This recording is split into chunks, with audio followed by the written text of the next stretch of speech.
Hello everyone, I hope you're having a wonderful day. Today we're going to explore a quiet year-end story where a family prepares for the new year not with noise or celebration, but with restraint, tradition, and a steady heart. At the end of the year, one belief guides everything.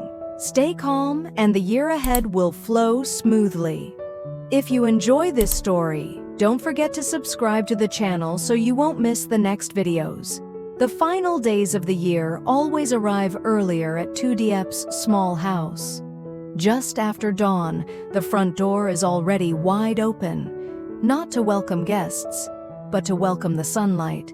The pale end-of-year light slips through the narrow porch, stretches across the old tiled floor, and quietly reveals marks left behind by time, scratches, faded lines, and corners worn smooth by years of footsteps. Nothing here is new, but nothing feels neglected either.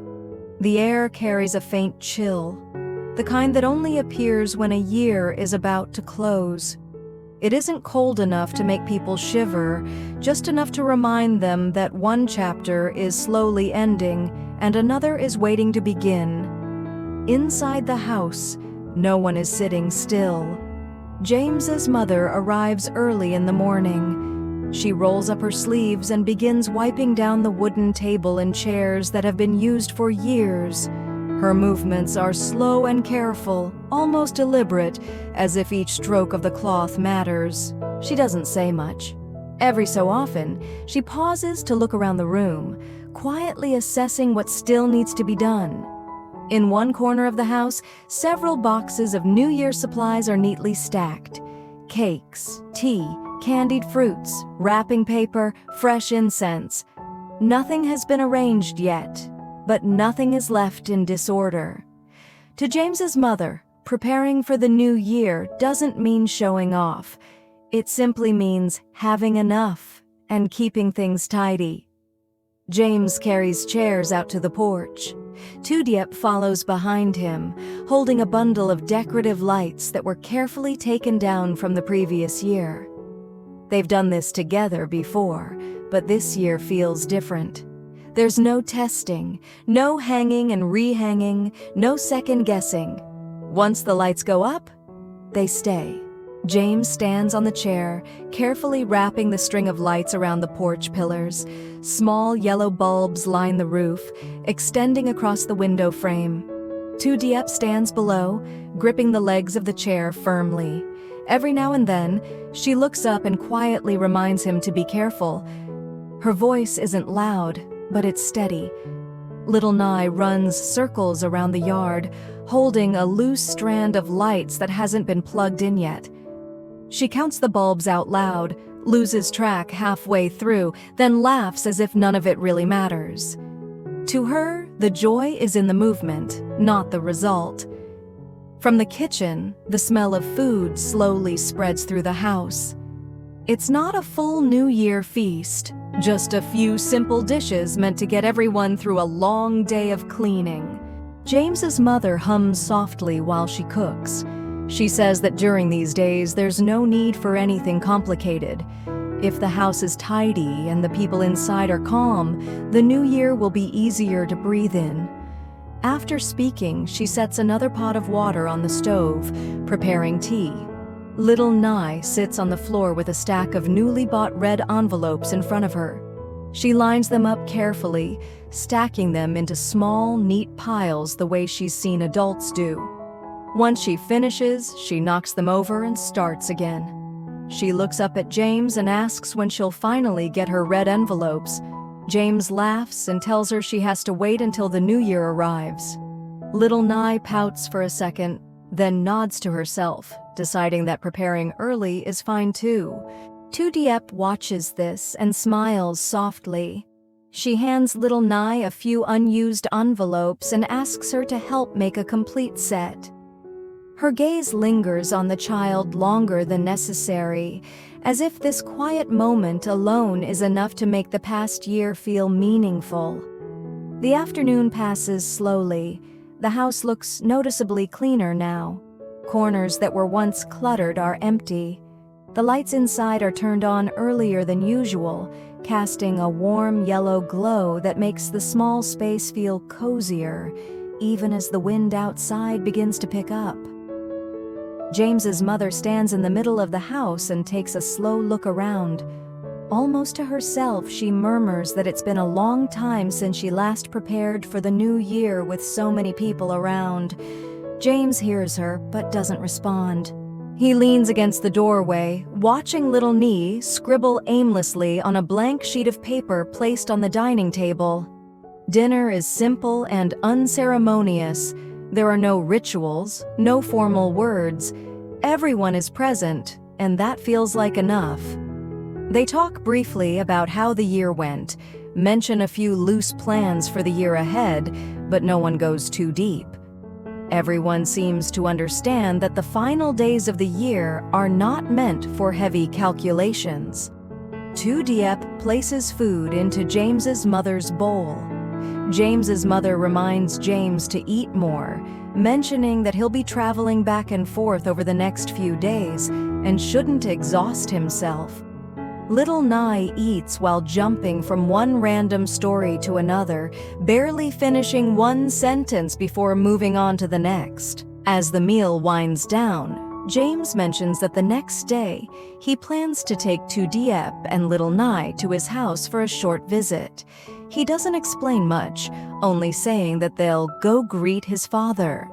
The words aren't heavy, but they cause Tu Diep to pause slightly.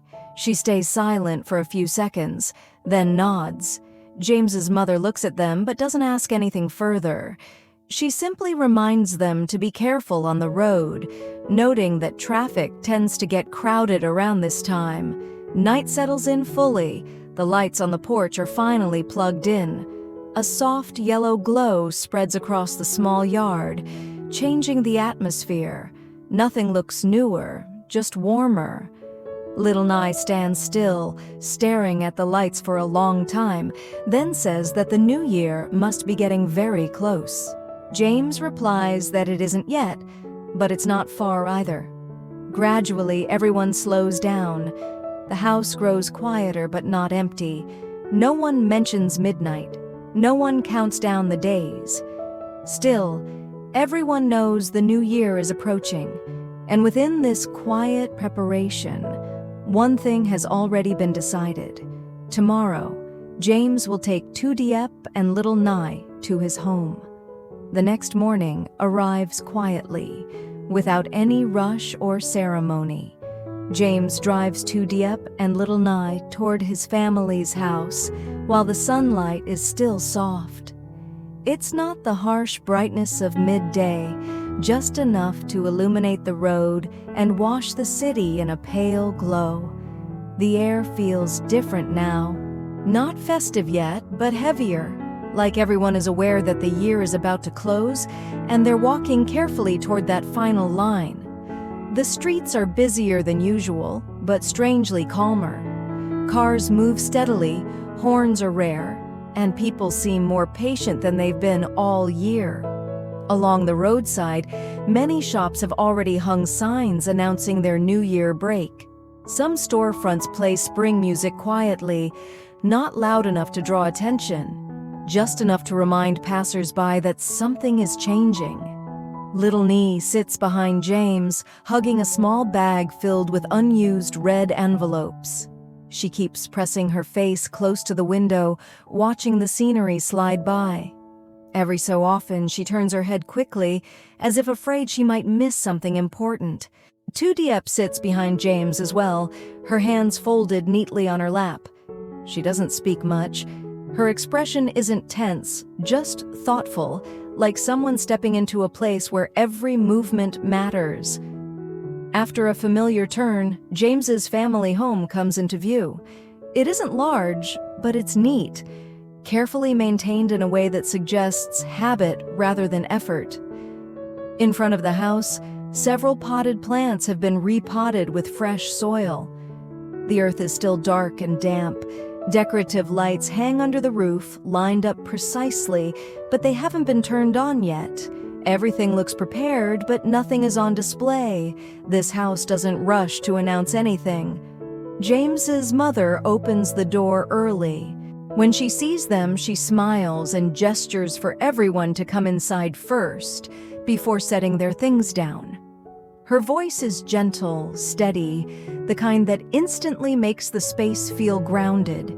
Inside, a teapot is already waiting on the table, steam rising softly, filling the room with a faint, comforting scent. Mr. Hoan sits in the living room. He wears a light-colored shirt, clean and simple. In his hand is a cup of tea, held carefully, as if he's been holding it for a while. On the table in front of him lies an open notebook filled with handwritten notes, a pen placed neatly beside it. When James enters with Tu Diep and little Nhi, Mr. Hoan looks up. His gaze lingers just long enough to take them all in before he gives a short nod. "You're back," he says. His voice is even, neither warm nor cold. It isn't distance, it's restraint. For Mr. Hoan, the final days of the year are not a time for emotional shifts. As a man who has spent decades in business, he believes that how one ends the year determines how the next one begins. Anger, excitement, or conflict now could invite instability later. Tu Diep bows politely, not too low, not rushed, just enough. Little Nhi peeks out from behind James, studying Mr. Hoan for a moment before greeting him in a soft voice. Mr. Hoan looks at her and gives a slight nod. No smile, no sternness, just acknowledgement. James's mother invites everyone to sit. Tea is poured. For a moment, no one speaks. The silence isn't uncomfortable. It settles naturally, like it belongs there. Mr. Hoan prefers it that way. In his mind, unnecessary words at the end of the year carry unnecessary risk. Little Nhi is the first to break the quiet. She looks around the room, then toward the window, and asks why this house has fewer lights than the one across the street. James stiffens slightly, but Mr. Hoan answers calmly, without hesitation. "Every home has its own way," he says. "As long as it's peaceful inside, that's enough." He takes a slow sip of tea, signaling that the topic is closed. James stands and helps his mother check the New Year supplies stacked neatly in the corner. Cakes, tea, preserves, gifts. Mr. Hoan joins them. His questions are precise and practical. Prices, sources, timing.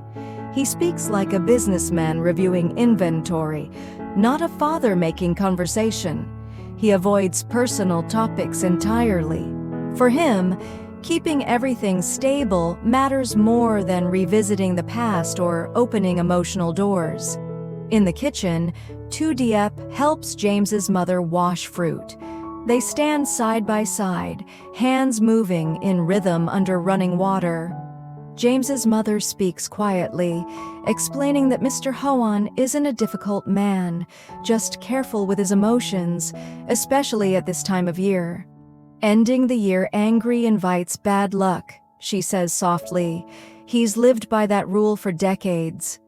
Tu Diep nods. She understands. Mr. Hoan's calm doesn't intimidate her. It defines the boundaries clearly, and she respects that. Lunch is simple. Everyone sits at the table. The atmosphere stays measured, balanced. Mr. Hoan places food into little Nhi's bowl and reminds her to eat slowly. He says nothing more. For James, that single gesture speaks volumes. His father doesn't express affection easily, but he doesn't reject the child's presence either. After the meal, Mr. Hoan stands and tells everyone to rest.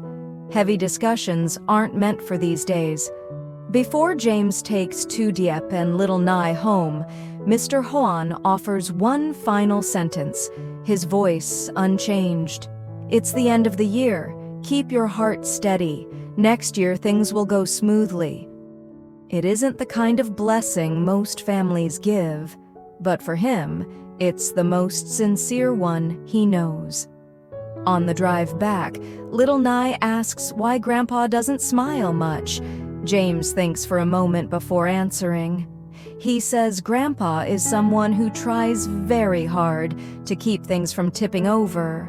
Little Nhi nods, clutching her bag of red envelopes as if she understands a small piece of the adult world.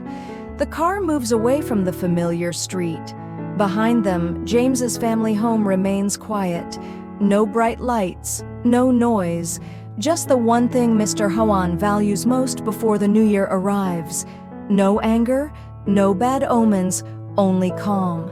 And with that calm, they move closer to 2026.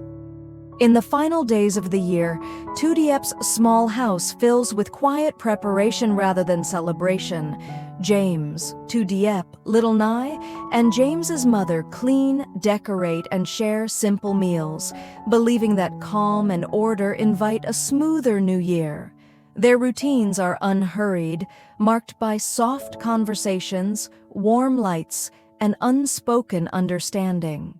The next morning, James brings Tu Diep and Little Nhi to his family home to greet his father, Mr. Hoan. A lifelong businessman, Mr. Hoan values emotional restraint at year's end, greeting them with calm neutrality instead of warmth. Through tea, silence, and practical gestures, he shows acceptance in his own reserved way, especially toward Little Nhi. As they leave, he reminds them to keep their hearts steady, trusting that peace, not noise, is the truest way to welcome the coming year.